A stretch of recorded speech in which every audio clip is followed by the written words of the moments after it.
Good morning, everybody. Jeff Slakey on the Daybreak Show, and I have via Zoom video conference live on the scene from the Washington State Department of Transportation spokesman Doug Adamson. Doug, we've had you on the air over the years talking about things, but I don't think I've ever had you on the air quite like this. How are you doing, sir?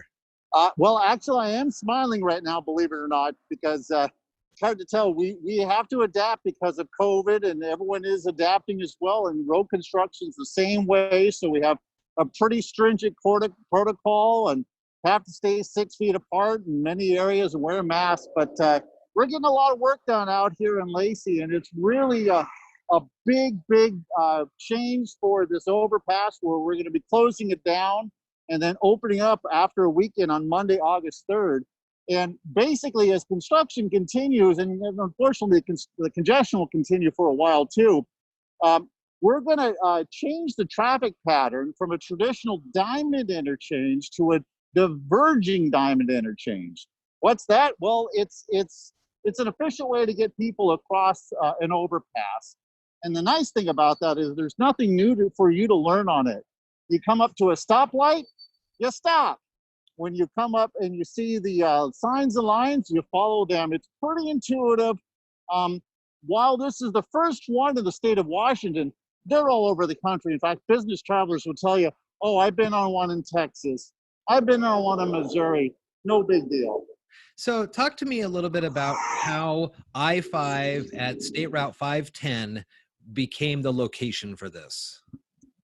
So Lacey, north of that area, is really one of the last undeveloped stretches of undeveloped land in Interstate 5 in the Puget Sound region. And Lacey has big plans for this area. I've heard upwards of 15 to 20,000 new people in that area. And that existing overpass just would not handle that much travel. So what we did is, this is one of those examples where we're able to get ahead of the curve and build these improvements.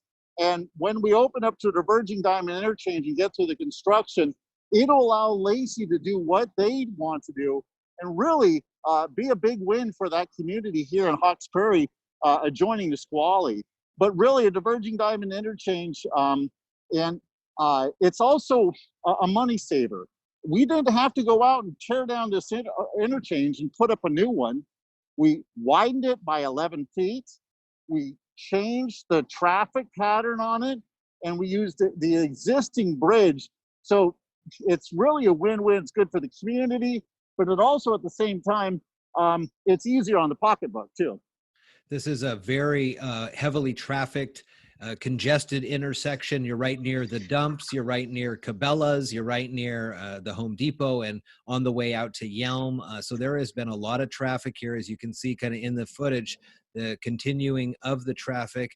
Eventually, by when all of this is said and done too, Doug, the I-5 on-ramp, off-ramp by Cabela's is another real unique piece of property you guys are working on.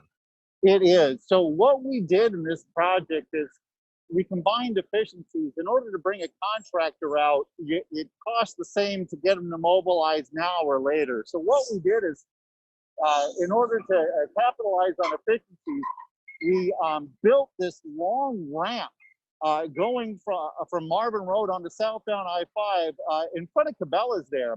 And you might have seen two roads that are in that area. And those will remain closed until now. But when the city of Lacey builds the connecting streets, the infrastructure to them, you will be able to go into that property and out of that property.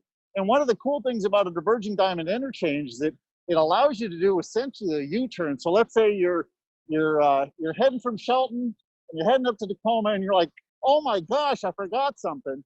You can take the ramp and come back around and essentially do a U-turn with limited movements. It should take you pretty quickly. It won't save you as much time as maybe you should have remembered your thing before you took off from Shelton, but still it'll help out. I look at the pictures here, and we'll put the links to this as well. We've been reporting on this diverging diamond since it started getting work done. What does it seem like for traffic flow now? I mean, obviously it won't be the same as Monday morning when some of the cones will be gone and they'll be in the traffic which I'm assuming is a lot less nowadays because of COVID. That's got to be helpful for the workers too. How will it look Monday morning? Yeah, so on Monday morning, we will open as a diverging diamond interchange. But remember, the construction isn't done. In fact, it's going to be about a month of restricted lanes through there. So we're seeing reduced lanes through here right now, trying to get the work done. In fact, what I was panning to earlier, we have that southbound Marvin coming from Jubilee down to I-5. One of the lanes is neck down right now. So these hardworking people out here right now to be able to get that work done. We're going to continue to do that. So the bottom line is it will be in a new traffic configuration. However, we'll keep people moving through the entire time. And we have a lot of work to go. So if you want to go head through this area, it's open. Come Monday morning, just give yourself a bit of extra time because of congestion. And like the old construction signs always say, pardon our dust. That's right. That's right. Well, too bad it couldn't have been a couple months down the road. You could have stopped off at the Chick-fil-A there for lunch, huh?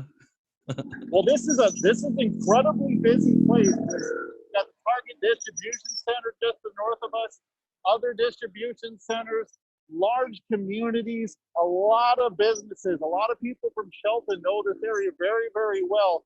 But the nice thing is, if you come over from Mason County for diverging diamond interchange, for drivers, there's nothing new to learn. You come up to a stoplight, you stop. It's the first one in the state, and Doug Adamson is on the scene for us talking about it here this morning on the show. Doug, we appreciate the time you're able to do this for us, and we'll get the links to the more information on this for folks if they want to see that. Doug Adamson from State DOT, nice to see you. Good to see you're safe and healthy, and thanks for being on scene for me.